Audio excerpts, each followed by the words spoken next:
Everybody. तो आज का जो हमारा टॉपिक है वो है कि चतुर्मास में चतुर्मास व्रत क्यों रखना चाहिए, या चतुर्मास जो आजकल चल रहा है, जो शुरू हो चुका है ये पूर्णिमा से, तो आगे हम चतुर्मास कैसे फॉलो करें और क्यों करना चाहिए, और चतुर्मास हमारे मेंटल माइंड लेवल से कैसे वो लिंक हो सकता है, तो उसके बारे में आज हम बात करेंगे इस आज के उसमें क्लास में।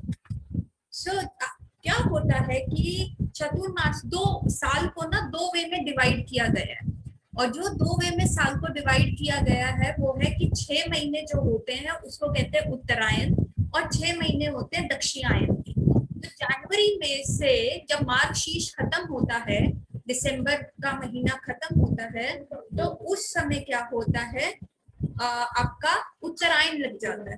उत्तरायण का मतलब क्या होता है, जो 6 महीने आपके उत्तरायण के होते हैं उसमें आपके माइंड में क्या होता है, एक फील गुड हार्मोन रिलीज होता है जिसको हम कहते हैं सेरोटोनिन। वो फील गुड हार्मोन जो होता है आपको बहुत अच्छे स्टेबल हैप्पी वे में रखता है।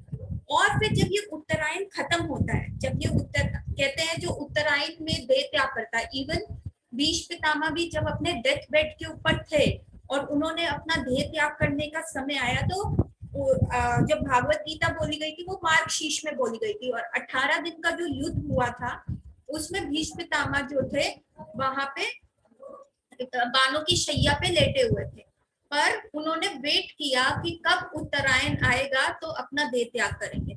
लोग उत्तरायण का वेट इसलिए करते हैं कि उस समय जो होता है माइंड बहुत स्टेबल होता है, बहुत हैप्पी होता है, और उस समय देह त्याग करने का मतलब है कि आपका जो माइंड है, जैसे भागवत गीता में 8.6 में ये लिखा है कि जो भी हमारा आखिरी थॉट होता है देह त्याग करते समय, वही नेक्स्ट शरीर मिलता है।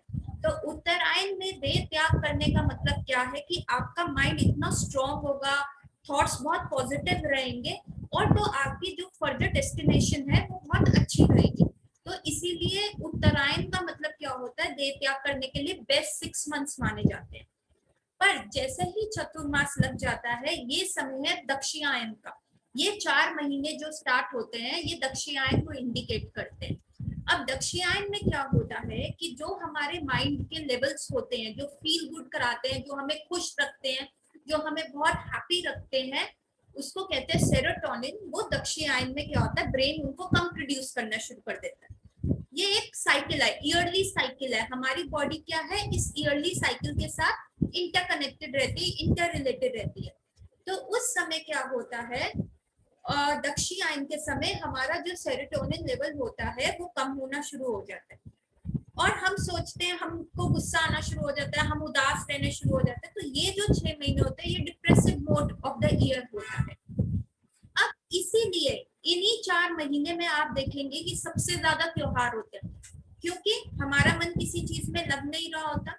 तो त्योहार करके, जैसे तीज आएगी, उसके बाद जन्माष्टमी आती है, राधा अष्टमी आती है, बलराम जयंती आती है, फिर दिवाली आती है, फिर आपके ये क्या कहते हैं, फिर आपका ये लग जाता है, दशहरा आता है, इतनी सारी चीजें आती है, नवरात्रे आते हैं। तो ये सारी चीजें क्या है, हमारे माइंड को अंगेज करती है। पहले 6 महीने में इतने फेस्टिवल्स नहीं होते, कोई भी फेस्टिवल नहीं होता, और नेक्स्ट 6 महीने में इतने सारे फेस्टिवल्स होते हैं कि जो हमारा दिमाग है इन सारी चीजों में इन्वॉल्व रहे, और हम खुद ही अपनी बॉडी के अंदर फील गुड हार्मोन्स प्रोड्यूस करते रहे, सेरोटोनिन अपने आप जनरेट करते रहे, जो कि ये 6 महीने दक्षिणायन में नहीं प्रोड्यूस हुए। दूसरा ये रीजन होता है, चतुर्मास शुरू होने का मतलब होता है कि 4 महीने कहते हैं देवी देवता सो रहे हैं, तो इन 4 महीने में कोई शादी, गृह प्रवेश या कोई भी शुभ कार्य नहीं होता। अब जैसे हम पूरा टाइम काम करते हैं तो थक जाते हैं, उसी प्रकार भगवान भी क्या है, पूरा टाइम वर्ल्ड बना रहे हैं, सारा देख रहे हैं, सब चीजें करते हैं, तो उनको भी रेस्ट चाहिए होता है। तो देवी देवताओं ने भगवान विष्णु के पास गए और उनको कहा कि देखो हमें भी रेस्ट चाहिए होता है, तो आप बताओ कि कैसे रेस्ट करें। तो उन्होंने कहा ठीक है, तुम चतुर्मास के 4 महीने में रेस्ट कर लो। कहते अगर हम रेस्ट करेंगे, आप भी रेस्ट करोगे, आप सोओगे, तो फिर धरती का कैसे चलेगा, सारी चीजें अस्त व्यस्त हो जाएंगी।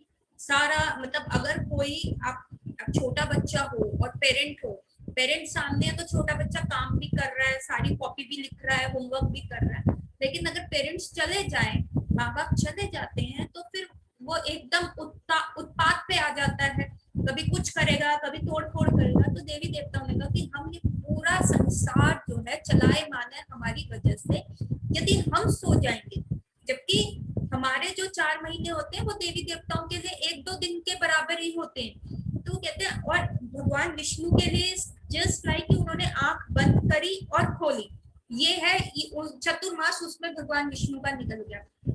लेकिन हमारे लिए क्या है, 4 महीने 30-30 दिन के हैं। तो देवी देवताओं को बड़ा कंफ्यूजन आ गया। तो फिर भगवान विष्णु ने कहा कि ये टाइम है देखने का कि हमारा अच्छा स्टूडेंट कौन है, कौन हमें अच्छे से फॉलो करता है। भगवान के सामने मंदिर में जाते हैं तो कोई बुरे थॉट्स नहीं आते, मंदिर में जाएंगे तो बहुत भक्ति भाव से भगवान की मूर्त के सामने हम प्रणाम करेंगे, सारी चीजें करेंगे। लेकिन बेस्ट बिहेवियर हमारा कब होता है कि जब भगवान हमें नहीं देख रहे होते। वैसे तो भगवान हमें हर जगह देख रहे होते हैं, लेकिन बेस्ट बिहेवियर बच्चे को हम कैसे कह सकते हैं कि ये बेस्ट बिहेवियर का बच्चा है, जब वो अपने पेरेंट्स के बिना भी, पेरेंट्स की आई वॉच के बिना भी एक अच्छे वे में बिहेव करता है। तो ये 4 महीने हमारे लिए वो अपॉर्चुनिटी होते हैं कि हम अपना कीर्तन बढ़ाएं, स्मरण बढ़ाएं, शास्त्र बढ़ाएं। क्यों? 2 रीजन हो गए कि एक तो भगवान को सामने हमें प्रूव करना है कि हम कितने अच्छे स्टूडेंट रहे हैं आपके, कि अगर आप टीचर क्लास में है या नहीं है, तब भी हम क्लास में शांति बनाए रखते हैं, हम अच्छा बिहेवियर करते हैं। और दूसरा ये जो हमारी फिजिकल बॉडी के लिए जरूरी है कि हमें अपने फील गुड हार्मोन्स बढ़ाने, क्योंकि इस समय बहुत डिप्रेसिव एनवायरनमेंट रहेगा। तो भगवान ने बहुत सारे फेस्टिवल्स तो इसमें कर दिए कि चलो तुम इन्वॉल्व रहो, खुश रहो, दिवाली आएगी, लोगों से मिलो जुलो, जो भी करो। पर अब क्या हुआ कि कोरोना टाइम में सबको सबके घरों में लॉक हो गए। अब सब हम अपने घरों में, ज्यादा सोशल डिस्टेंसिंग हो गई है, अब आप कहीं मिल नहीं सकते, मार्केट्स नहीं जा सकते, जाते हो तो डर लगा रहता है कि कहीं कोरोना ना हो जाए, कोई तकलीफ ना हो जाए। तो अब इस समय मैं अपने फील गुड हार्मोन्स कैसे बढ़ा सकता हूँ कि मेरे को अंदर से अच्छा लगे। तब भगवान ने हमारे पास शास्त्र दिए हैं। तो इस समय शास्त्र पठन करने से आपके फील गुड हार्मोन्स बढ़ सकते हैं, और जितना भी डिप्रेसिव एनवायरनमेंट बाहर है वो चेंज हो सकता है। तो अब आप कहोगे कि मैं तो मंदिर जा रहा हूँ, रोज भगवान की सेवा कर रहा हूँ, तो बेसिकली शास्त्र पढ़ने से क्या होगा, बेसिकली ये सारी चीजें करने से फील गुड कैसे होएगा, मतलब मुझे अंदर से अच्छा कैसे लगेगा, मैं शास्त्र भी पढ़ दूं, मैं मंदिर भी जा रहा हूँ। अब तो ये भी कह सकते हो कि धृतराष्ट्र ने भी भागवत गीता सुनी थी। जब अर्जुन को भगवान श्री कृष्ण ने भागवत गीता सुनाई थी कुरुक्षेत्र में, तब अर्जुन ने तो युद्ध करना शुरू कर दिया था।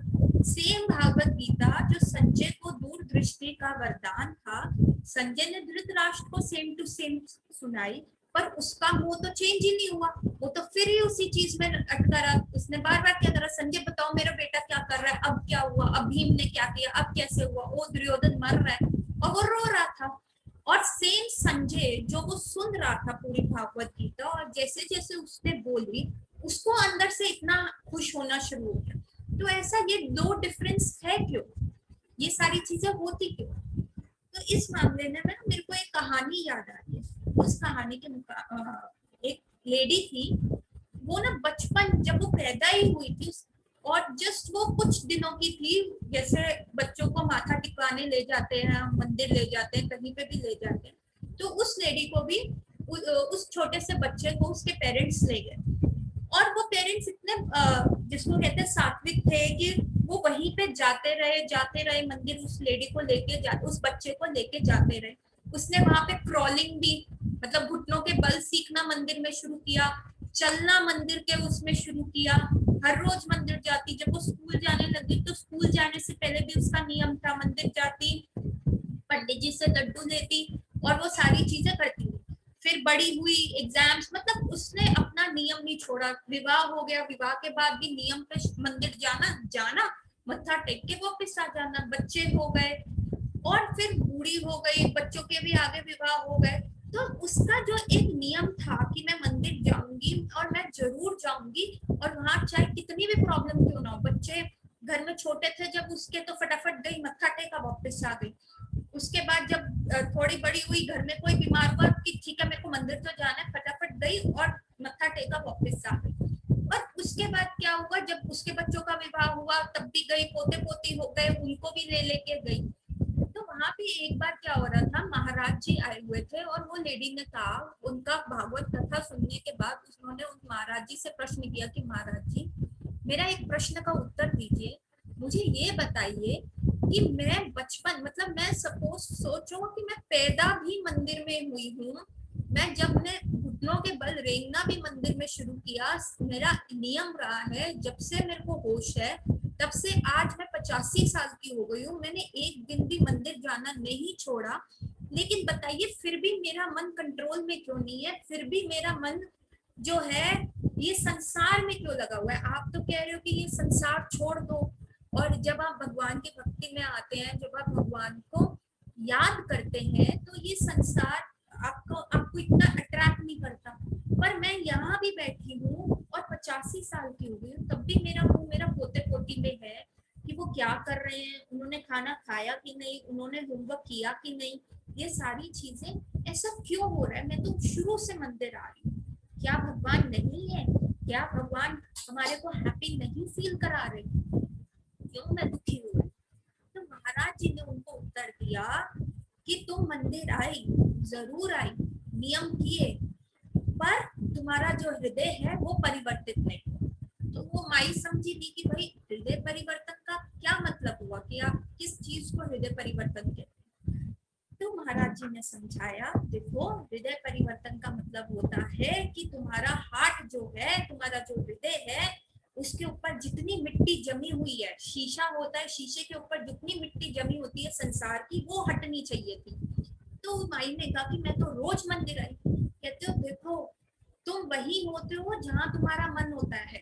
तुम रोज मंदिर आई, लेकिन तुम्हारा मन क्या था, घर में लगा हुआ था। आज बीमार है कोई, आज मेरा बच्चा छोटा है, कल उसका एग्जाम है, आप आए, आपने एज अ हैबिट, एक प्रक्रिया की तरह कि मैं जा रही हूँ लोगों को दिखाने के लिए कि ये मेरा नियम है, आप गए मंदिर में मत्था टेका, आप कभी यहाँ बैठे नहीं, आपने प्रवचन नहीं सुने, आपने कर्ण इंद्रियों से भागवत को अंदर जाने नहीं दिया, जिसने आपका हृदय परिवर्तित किया। महाराज जी ने कहा कि देखो, कृष्ण को तो दुर्योधन ने भी देखा था, अर्जुन ने भी देखा था, धृतराष्ट्र ने भी सुना था भागवत गीता का। लेकिन भक्ति का मतलब सिर्फ ये नहीं होता कि आप एक हैबिट की तरह सारा काम कर रहे हो, एक ऑटोमेटिक रोबोट की तरह आप भगवान के सामने मत्था टेक रहे हो, बस अपनी विशेष पूरी करने के लिए भगवान के सामने जा रहे हो। जब तक हृदय परिवर्तन नहीं होएगा, जब तक हृदय में भाव नहीं आएंगे, तब तक भक्ति के की हुई कोई भी एक्ट जीरो है, वो जीरो रिजल्ट देगी। श्रवणम सबसे पहले होता है। तो हिरण्यकशिपु ने भी प्रहलाद महाराज से ये पूछा था, प्रहलाद तुम बताओ, तुमने गुरुकुल गए हो, तुमने गुरुकुल में क्या सीखा। और प्रहलाद महाराज ने सबसे पहले नवदा भक्ति को डिफाइन किया। और वो नवदा भक्ति क्या है, उसका सबसे पहला अंग होता है श्रवणम, सुनना। जितना आप सुनोगे उतना ही हृदय में परिवर्तन आएगा। आप प्रक्रिया कर लो, आप ठाकुर जी को अपने घर बिरसा लो, आप उनको भोग लगाओ, आप कुछ भी करते रहो, लेकिन जब तक आप अच्छी चीजें ठाकुर जी के बारे में सुनोगे नहीं, तब तक हृदय में परिवर्तन नहीं आएगा। रुक्मिणी ने भगवान श्री कृष्ण को देखा नहीं था, और उन्होंने उनके बारे में जस्ट सुना था, उनकी ग्लोरीज के बारे में सुना था कि भगवान श्री कृष्ण कैसे हैं, इतने दयालु हैं, इतने कृपा सिंधु हैं, ऐसे राजा हैं, उनके बस बारे में सुना ही था। और रुक्मिणी देवी का हृदय इतना परिवर्तित हो गया कि उन्होंने श्री कृष्ण के चरणों में अपने आप को शरणागत कर दिया। और फर्स्ट लव लेटर जो थी रुक्मिणी देवी ने श्री कृष्ण को लिखी, और भगवान आए, उनको उस युद्ध जो उनका मैरिज का स्वयंवर हो रहा था उसमें से हाथ पकड़ के लेकर, उनका विवाह शिशुपाल से तय हुआ था। तो सिर्फ सुनने मात्र से नवदा भक्ति का भी पहला जो अंग है वो है श्रवणम। श्रवणम कीर्तनम विष्णु स्मरणम पाद सेवनम अर्चनम वंदनम दास्यम साख्यम आत्मनिवेदनम। ये नवदा भक्ति के 9 अंग है कि सबसे पहले भगवान के बारे में सुनो, और जो तुमने सुना है उसका कीर्तन गान करो। आपको कुछ भी पता है ठाकुर जी के बारे में, उनको 4 लोगों को बैठ के समझाओ। कहते थे ना, स्कूल में भी जो पढ़ा होता था, घर आके अगर किसी को समझाओगे, किसी को पढ़ाओगे, तो वो दिमाग में वैसे ही गड़ जाएगा, तो वो रिवीजन हो जाता है। तो जो सुनते हो उसका गान करो, कीर्तन करो, और फिर स्मरण करो। स्मरण कैसे करेंगे? माला जप करके, ठाकुर जी के नाम का कीर्तन करके, ठाकुर जी की माला जप के। फिर पाद सेवनम, पाद सेवनम कैसे? ठाकुर जी के चरण कमलों की सेवा करनी। कैसे?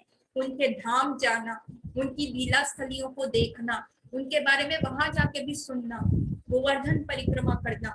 ऐसी बहुत सारी चीजें, जहाँ ठाकुर जी के मंदिर हैं वहां की परिक्रमा करना। तो अपनी सारी इंद्रियों को ठाकुर जी के मतलब ठाकुर जी के लिए इन्वेस्ट करना। उसके बाद क्या होता है? अर्चना करना, उनकी आरती उतारना, अपने घर में विग्रहों की सेवा करना, उनकी वंदना करना, उनके बारे में ग्लोरिफिकेशन करना कि ये कैसे हैं। ठाकुर जी को भागवत गीता पढ़ के सुनाना, उनको मतलब वृंदावन की लीलाएं पढ़ के सुनाना, भागवतम पढ़ के सुनाना। फिर क्या आएगा? दास्यम, आप उनके बिल्कुल दास बन जाओगे। जैसे दास होता है अपने मास्टर को सर्व करता है, अच्छे से सर्व करता है, उसको पता है कि जैसे मैं अपने मास्टर को सर्व करता रहूंगा वैसे ही मेरे मास्टर जो है मेरे बारे में सोचते रहेंगे। तो बिल्कुल नौकर बन के ठाकुर जी को सर्व करना। आज लल्ला के लिए ये बनाना है, आज वो बनाना है, ऐसा करना है, वैसा करना है। तो 24 घंटे जब ठाकुर जी हृदय में रहेंगे, जो इतनी चीज अच्छे, सबसे उत्तम, सबसे प्योर ठाकुर जी अगर हमारे हृदय में रहेंगे तो गंदगी तो अंदर रहेगी नहीं ना, कोई बुरे विचार नहीं रहेंगे, कोई डिसीज नहीं रहेगा। चाहे चतुर्मास में मेरा फील गुड हार्मोन जो है, जो मुझे अच्छा बढ़ाता है, वो कम भी रहेगा, तो भी अगर ठाकुर जी मेरे हृदय में रहेंगे तो मैं हमेशा खुश रहूंगा, ब्लिसफुल रहूंगा। ठीक है। उसके बाद साख्यम, जैसे हम दास स्तर पे आते हैं उसके बाद हम फ्रेंडशिप पे आ जाते हैं कि हम ठाकुर जी के साथ फ्रेंडशिप करें। जैसे अर्जुन ने करी, जैसे ठाकुर जी ने कहा उन्होंने वैसे ही किया। तो एक इक्वल स्तर पे ठाकुर जी हमें मौका देते हैं कि आप उनके स्तर को बढ़ाइए, इक्वल स्तर पे आ जाइए, फ्रेंडशिप कीजिए। और उसके बाद क्या होता है? आत्मनिवेदन, कि आपको क्या करना है? ठाकुर जी को सब कुछ अर्पण कर देना है। और यही लाइफ का जो है सबसे सक्सेस फॉर्मूला है कि ना आप डिसीज रहोगे, ना आपको कोई दिक्कत होगी।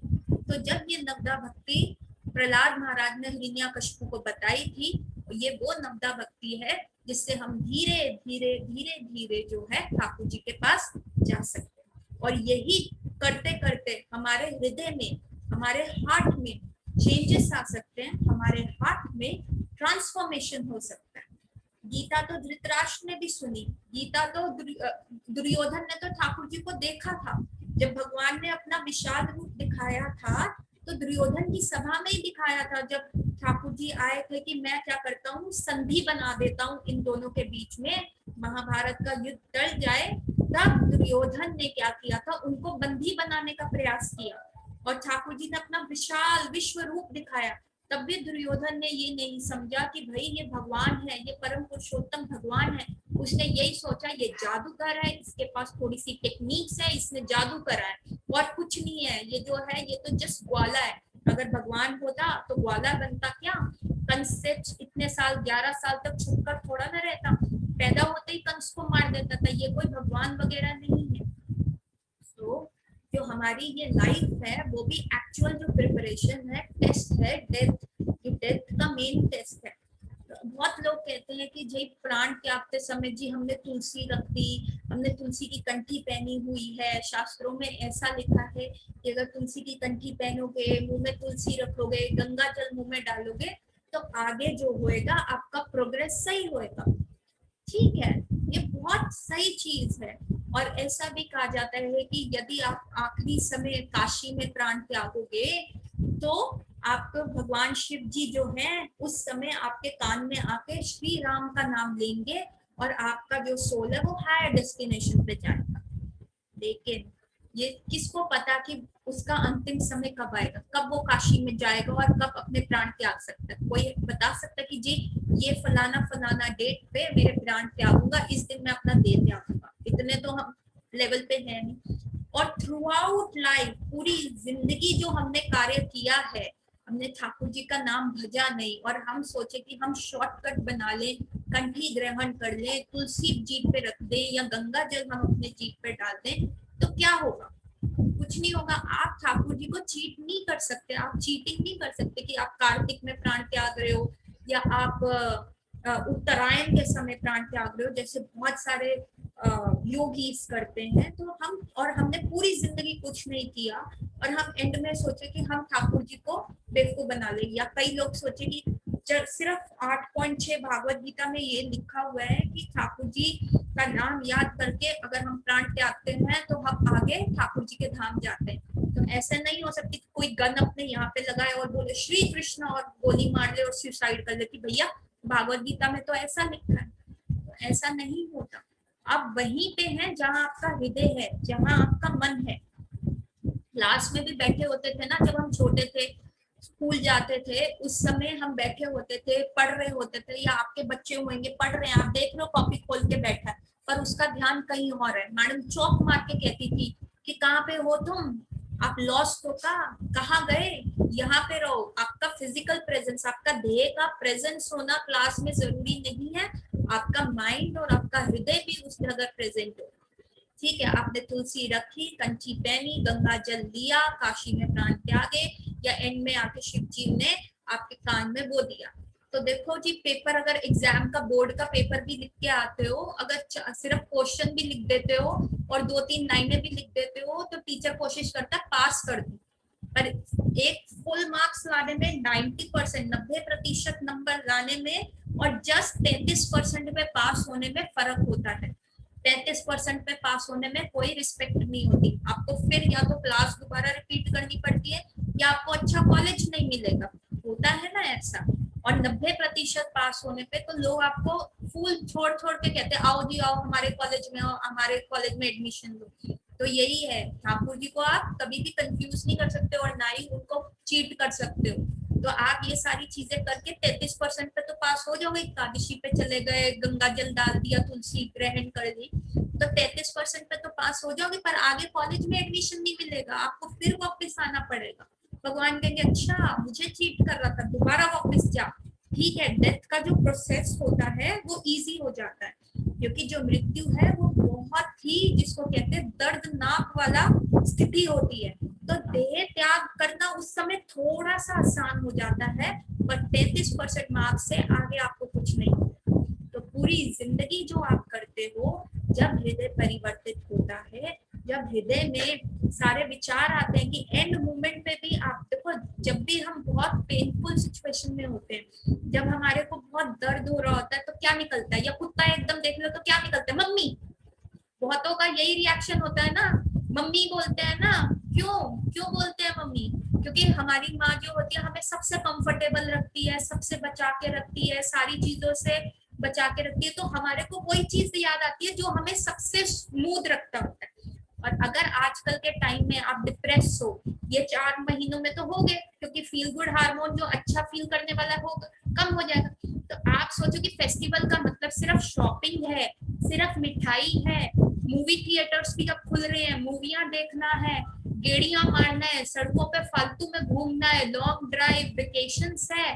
तो जब बहुत पेनफुल सिचुएशन होगी मृत्यु की, तब भी यही याद आ रहा होगा कि फलाना ढमकाने की शादी में रेड साड़ी पहनी थी तो कितनी अच्छी लग रही थी, कितनी अच्छी सेल्फी खींची थी और कितने मेरे को लाइक्स मिले थे, और मेरी लिपस्टिक के बारे में क्या है। और यहाँ पे क्या हो रहा है, यमराज जी आ रहे हैं और काम कर रहे हैं अपना। तो मेमोरीज, हृदय हृदय कैसे परिवर्तित होगा, हृदय में ये सारी चीजें नहीं डालते। तो ये जो 4 महीने मिले हैं हमें, ये इसलिए मिले हैं कि हम हृदय को परिवर्तन कर सके। और कैसे करें? नवधा भक्ति के द्वारा परिवर्तन करें। सबसे इम्पोर्टेंट है, जितना आप सुनोगे इस समय, जितना आप पढ़ोगे इस समय ठाकुर जी के बारे में, जितना आप स्क्रिप्चर्स पढ़ोगे, जितना भागवत गीता का अध्ययन करोगे, जितना ये सारी चीजों का अध्ययन करोगे, तो धीरे धीरे क्या होगा, हृदय परिवर्तित होगा। जो सुन रहे हो उसको बार बार बोलो, उसको बार बार अध्ययन करो और अपने ठाकुर जी की अच्छे से विग्रह सेवा करो। तो ये जो चतुर्मास का पीरियड होता है, ये इसलिए होता है। इस समय पहले जमाने में क्या होता था, ये 4 महीने क्या होते थे, बारिश आती थी, और पहले तो इतना ट्रांसपोर्टेशन सिस्टम नहीं था, गाड़ियां नहीं हुआ करती थी, कुछ भी नहीं हुआ करता था। तो जितनी भी जंगलों का रास्ता होता था, तो इतना पानी भर जाता था, तो सांपों के बिल में भी पानी भर जाता था, तो सांप बाहर निकल आते थे। तो जितने भी सन्यासी होते थे जो इधर से उधर भगवान के नाम का प्रचार करते थे, तो ये 4 महीने एक घर में रुकते थे। और उस समय क्या होता था, उस गांव में पंचायत लगती थी, वो सब शाम को आके इनका जो था प्रवचन सुनने आते थे कि जो वो ऐसे बता रहे होते थे। तो लोग अपनी समस्याएं भी उनसे डिस्कस करते कि जी ऐसे मेरे घर में हो रहा है, ऐसे मेरे विचार आ रहे हैं। तो ये सन्यासी जो होते थे ये सारे अच्छे अच्छे उत्तर देते थे, भगवान के प्रति लोगों को प्रेरित करते थे, और अंदर से आपको अच्छा फील होना शुरू हो जाता था कि कैसे हम आगे बढ़े। पर अब क्या हो गया है, अब तो ट्रांसपोर्टेशन सिस्टम, तो इसलिए 4 महीने जो होते थे ये पूरे धार्मिक उस वे में जाया करते थे। तो हर जगह जहाँ पे भी जिस गांव में सन्यासी होता था सब आते थे। पर क्योंकि आजकल हम बहुत एडवांस हो गए हैं, हमारे पास समय नहीं है, ये 4 महीने भी किसान जो होते थे अपनी, क्योंकि हम पहले एग्रीकल्चर कंट्री थे, सिर्फ खेती बाड़ी पे निर्भर होते थे, तो किसान भी अपनी फसल बो देते थे और इस समय वो खाली बैठे होते थे क्योंकि बारिश आएगी, पौधा उगेगा, तो फसल काटने का टाइम तो बाद में आएगा, वो तो मार्च शीश के टाइम आएगा। तो जब पोंगल जैसा उत्सव होता है, जैसे लोहड़ी होता है, ये हार्वेस्टिंग फेस्टिवल्स होते हैं जनवरी में, तभी तो फसल कटती है, तभी तो फसल कटती है, तो धुआं होता है, तो दिल्ली में आता है। तो अभी क्या होता था कि किसान भी खाली होते थे, इससे पहले वो सीड्स बो चुके हैं अपने उसमें, अब बारिश आएगी, जमीन अपने आप सींचेगी और फसल उगेगी। तो ये 4 महीने क्या होते थे, सारे घर वाले सब जो होते थे उन सन्यासी के इर्द गिर्द पूरा पंचायत बना रहता था, और उनसे जो होता था धार्मिक शिक्षाएं दी जाती थी। और आजकल जैसे कि हम बहुत एडवांस हो गए हैं, हमारी नौकरियां हैं, हम 4 महीने हमारा 9 to 5 जॉब रहेगा, हमें इधर जाना है उधर जाना है, बहुत सारी चीजों में हम बिजी हैं, तो हमारे पास क्या है, ये समय नहीं। तो पहले टाइम में वो 4 महीने बंदा अपने आप को स्पिरिचुअली इतना चार्ज कर लेता था, जैसे हम अपने मोबाइल को चार्ज करते हैं कि वो पूरा दिन 32 घंटे 48 घंटे निकाल देता था, वैसे ही इंसान भी ये 4 महीने अपने आप को इतना स्पिरिचुअली चार्ज कर लेते थे कि वो पूरा साल, बाकी के जो 8 महीने हैं वो वैसे उनके निकल जाते थे। पर आजकल वो चार्जिंग नहीं है, तो आजकल हमें टेक्नोलॉजी का यूज करके वो चीज अपने आप को ट्रांसफॉर्म करना है कि हमें अच्छे से अच्छे लेक्चर सुनने हैं। और ये तो चलो हो गया स्क्रिप्चुअल थिंग। अब चतुर्मास में क्या चीजों का परहेज करना चाहिए और क्या चीजें खानी चाहिए जिससे हम अपनी बॉडी को बहुत अच्छे से हेल्दी रख सकें। क्योंकि पहला महीना बारिशों का होता है, सावन का महीना होता है, तो इसमें पत्तेदार सब्जियों को नहीं खाना चाहिए, क्योंकि इस टाइम पे पत्तेदार सब्जियों में क्या होता है, कीड़ा पड़ जाता है।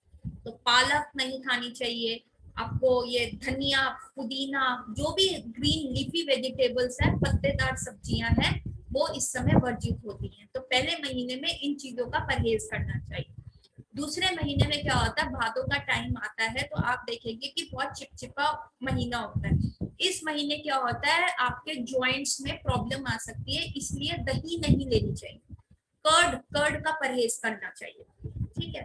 और तीसरे महीने में क्या है, चतुर्मास के मिल्क का परहेज करना चाहिए, क्योंकि थर्ड मंथ में थोड़ा सा डाइजेशन में प्रॉब्लम आ सकता है, इसलिए दूध जो होता है कम से कम लेना चाहिए, वो वर्जित किया जाता है। और जो चौथा महीना होता है कार्तिक का महीना, कार्तिक के महीने में एनवायरनमेंट ऐसा होता है कि हमारी बॉडी का यूरिक एसिड लेवल जो हो सकता है वो बढ़ सकता है, और जब यूरिक एसिड लेवल बढ़ता है तो हमारे जॉइंट्स में पेन आ सकता है, हमारे जॉइंट्स में इधर उधर डिपॉजिट हो जाता है। इसलिए उड़द दाल का परहेज जो होता है चौथे महीने में, कार्तिक के महीने में किया जाता है। तो हम देख सकते हैं कि कैसे चतुर्मास के जो ये महीने हैं मेडिकली भी कितने सिग्निफिकेंट है, हमें कैसे मेडिकली और स्पिरिचुअली को अगर हम इकट्ठा लेके चले तो हम उसको आगे बढ़ सकते हैं। अब प्रश्न ये उठता है कि बहुत सारे जो लोग होते हैं, हम देखते हैं भारत में बहुत रिलीजियस है, बहुत रिलीजियस है, मंदिर जाते हैं, डोनेशंस देते हैं, हर चीज करते हैं, पर उसी समय वो बहुत ज्यादा भौतिकवादी भी हैं, उनको पैसे का भी है, लाला है, चांदनी चौकों में दुकान है, मतलब वो चीज त्याग नहीं कर पाते, 70 साल की उम्र में भी हो जाते हैं, फिर भी अपना, जैसे वो बूढ़ी माई की कहानी मैंने शुरू में सुनाई, वो चीजें त्याग नहीं कर पाते, बस वो वैसे ही चलते रहते। ऐसा क्यों? ऐसा अगेन इसलिए क्योंकि जिस चीज में आपको टेस्ट आएगा ना, वही चीज जो है आप आगे आपको बढ़ाएगी। जो आपको अंदर से अच्छा लगेगा कि वाओ, मुझे कीर्तन में नाचना अच्छा लगता है, मुझे ठाकुर जी के दर्शन करने अच्छे लगते हैं, तो जिस चीज में टेस्ट आता जाएगा तो वो आपको आगे बढ़ाती जाएगी। आम लोगों को क्यों पसंद है? क्योंकि आम जो होता है बहुत मीठा फल होता है, तो उसी प्रकार से हम भक्ति में टेस्ट कैसे आगे रहेंगे, तो हमारा जो है हृदय शुद्ध होगा और हम आगे बढ़ पाएंगे। और ये जो 4 महीने होते हैं ये हमारी स्पीड को बढ़ा देते हैं।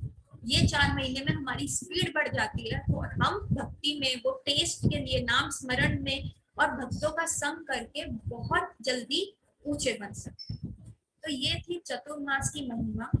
और ये 4 महीने में सारे फेस्टिवल्स आपको एंजॉय करने, पर किस मानसिकता के साथ आपको एंजॉय करनी है, सिर्फ शॉपिंग नहीं करनी। क्यों? क्योंकि ये आपका कोर्स है, ये आपको रेगुलेट कर रहा है, आपको ये सिखा रहा है कि कैसे कैसे हम धीरे धीरे भक्ति में आगे प्रगति कर सकते हैं। तो सिर्फ शॉपिंग नहीं करना, वो भी एक पार्ट एंड पार्सल है लाइफ का, कि दिवाली आ रही है, घर की सफाइयां होएंगी, रक्षाबंधन आएगा, भाई दूज आएगा, दशहरा आएगा, नवरात्रे आएंगे, श्राद्ध आएंगे, हर चीज में हमें अपना समय इन्वेस्ट करना है। पर हमारी मानसिकता कैसी होनी चाहिए कि हमें क्या है, हृदय परिवर्तन लाना चाहिए। अगर श्राद्ध आ रहे हैं तो हमें पता होना चाहिए कि ये भी एंड है, ये भी एक लाइफ का ट्रूथ है कि हमने भी एक टाइम पे आके देह त्याग करना ही करना है। तो हमें उस चीज के लिए प्रिपेयर होना चाहिए और ये नहीं सोचना चाहिए अरे यार मेरे साथ ऐसा नहीं हो, ऐसा बिल्कुल भी नहीं होगा। जिसने जन्म लिया है वो मृत्यु पे रहेगा। एक मेरे को कहानी याद आ रही है, इस कहानी के साथ मैं एंड करूंगी। जैसे हमारे नॉर्थ इंडिया में कहते हैं कि ये ऋषि है, ये मुनि है, इनसे हमें ज्ञान लेना चाहिए। वैसे साउथ इंडियन में जितने भी ऋषि होते हैं जिन्होंने भगवान के बारे में मान लिया होता है, वो सीकर्स होते हैं, उनको कहते हैं सीकर्स, जिन्होंने भगवान के बारे में देख लिया होता है।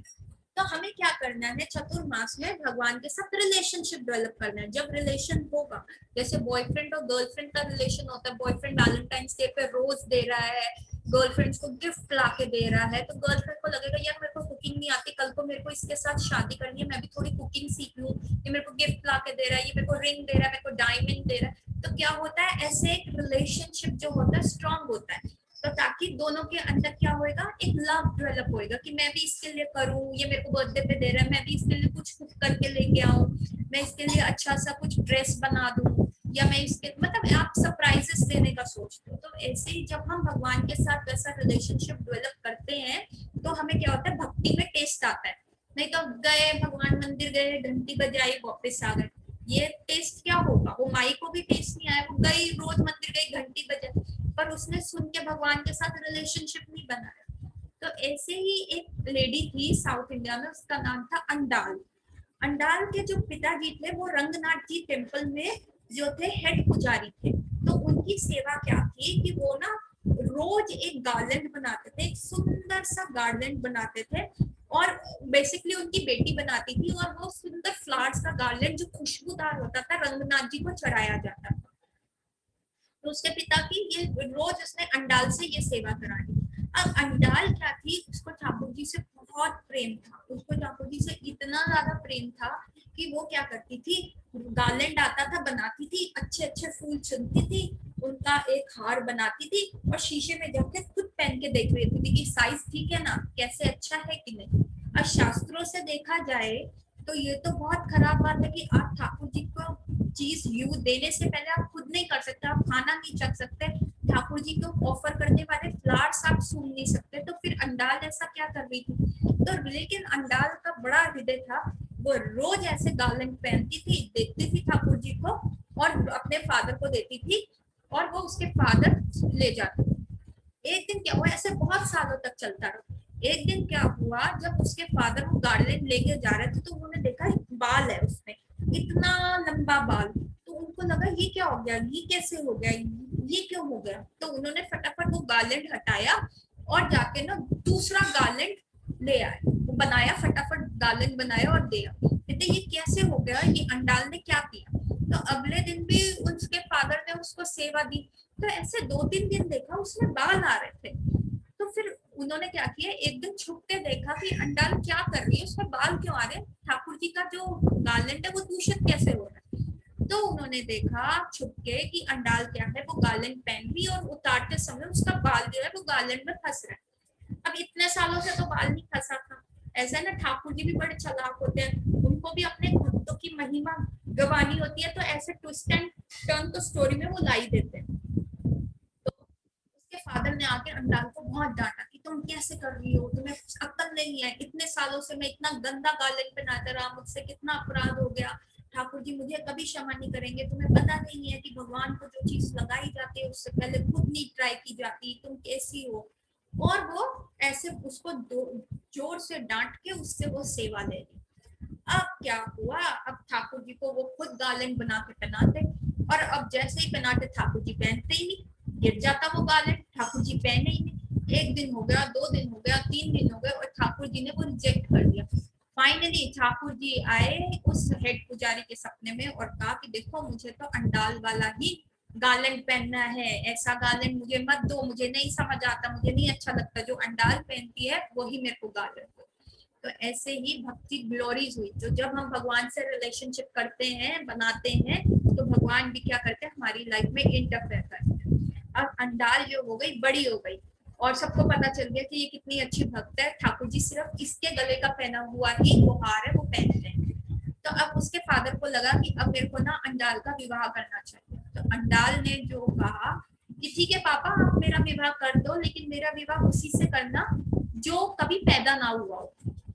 ये कैसी शर्त थी कि जो कभी पैदा ना हुआ हो, सभी पैदा होते हैं, मतलब जो पैदा हुआ है वो मरेगा, और अंडाल चाह रही है जो पैदा ना हुआ हो, जो पैदा नहीं होगा तो वो मरेगा भी नहीं। तो अंडाल ऐसा पति चाह रही है जो मरे नहीं। तो उसके फादर ने सारी जगह ढूंढा कि कोई ऐसा मनुष्य है जो पैदा ना हुआ हो, और अल्टीमेटली उनको ऐसा कोई मनुष्य नहीं मिला, और सर पे हाथ पकड़ के बैठ गए कि अब मैं अपनी लड़की का विवाह कैसे करूं।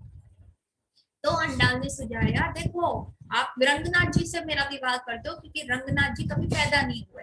और फिर क्या हुआ, वो हेड पुजारी ने कहा कि चलो विवाह करते हैं, कैसे करेंगे।